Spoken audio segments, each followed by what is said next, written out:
తమిళనాడు రాజకీయ ముఖచిత్రం ఇప్పుడు సరికొత్త మలుపులు తిరిగేలా కనిపిస్తోంది.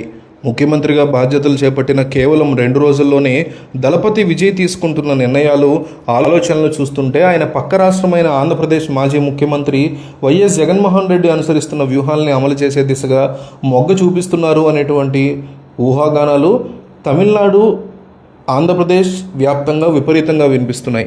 ముఖ్యంగా జగన్మోహన్ రెడ్డి అధికారంలోకి వచ్చిన వెంటనే ప్రవేశపెట్టిన కొన్ని విప్లవాత్మక మార్పులకి విజయ్ కూడా తనదైన శైలిలో తమిళనాడులో ప్రవేశపెట్టేందుకు సిద్ధమవుతున్నారని సోషల్ మీడియా వేదికగా పెద్ద ఎత్తున ప్రచారం జరుగుతోంది.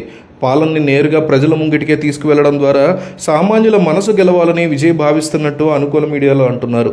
ప్రస్తుతం కాలీవుడ్ నుంచి కోట వరకు వినిపిస్తున్నటువంటి ప్రధాన అంశం ఏంటంటే, జగన్ తన హయాంలో వాలంటీర్ వ్యవస్థ ద్వారా ఎలాగైతే గ్రామాన ప్రభుత్వ ముద్రను వేయగలిగారో అదే తరహాలో విజయ్ తన సొంత పార్టీ టీవీకే కార్యకర్తల్ని సామాజిక సేవలో భాగస్వామ్యం చేయాలని యోచిస్తున్నట్టు గుసగుసలు వినిపిస్తున్నాయి. దీనివల్ల ప్రభుత్వ పథకాలు ఎక్కడ దుర్వినియోగం కాకుండా నేరుగా ప్రజలకి అందుతాయని, తద్వారా అతి తక్కువ కాలంలోనే ముఖ్యమంత్రిగా తన ఇమేజ్ని మరో స్థాయికి తీసుకువెళ్ళొచ్చని విజయ్ భావిస్తున్నట్టుగా డిస్కషన్లు నడుస్తున్నాయి. ముఖ్యంగా సంక్షేమ పథకాల అమల్లో జగన్ ఫార్ములాని విజయ్ ఇక్కడ అనుసరించే అవకాశాలు ఎక్కువగా ఉన్నాయి అంటున్నారు.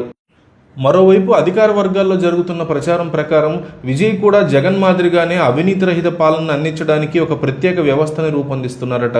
ఈ నిర్ణయం అమల్లోకి వస్తే తమిళనాడు ప్రజలు ఎప్పుడో కోరుకుంటున్నటువంటి మార్పు సాధ్యమవుతుందని, అందుకే ఈ కొత్త విధానం మీద అప్పుడే రాష్ట్ర వ్యాప్తంగా ఆసక్తి నెలకొందని ఆరోపణలు వినిపిస్తున్నాయి. ముఖ్యంగా మహిళలకు ఇచ్చే ఆర్థిక సాయం విషయంలో పారదర్శకత ఉండాలని, మధ్యవర్తుల యొక్క ప్రమేయం లేకుండా నగదు బదిలీ జరగాలని విజయ్ అధికారులను ఆదేశించినట్టుగా కూడా వార్తలు వస్తున్నాయి. ఇవన్నీ జగన్ గతంలో చెప్పిన ఐడియాలకే పోలి ఉండడం గమనార్హం. డీబీటీ ద్వారా డైరెక్ట్ మనీ ట్రాన్స్ఫర్ ద్వారా జగన్ డబ్బు ట్రాన్స్ఫర్ చేసినట్టే విజయ్ కూడా చేసే ఆలోచనలో ఉన్నారనే వార్తలు వినిపిస్తున్నాయి. అయితే ఇవన్నీ ప్రస్తుతం ప్రాథమిక దశలోనే ఉన్నాయని, అధికారిక ప్రకటన వచ్చే వరకు చూడాల్సి ఉందని అంటున్నారు.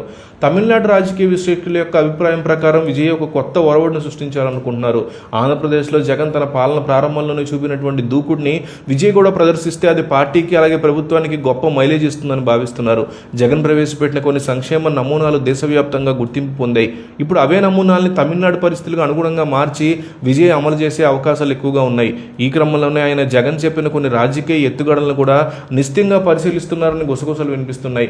విజయ్ తన అభిమానులకి అలాగే కేడర్ని ప్రభుత్వం వైపు మళ్లించే ఈ ఆలోచన నిజమైతే అది తమిళనాడులో పెద్ద రాజకీయ తుఫానికి దారితీస్తుందనడంలో సందేహం లేదు.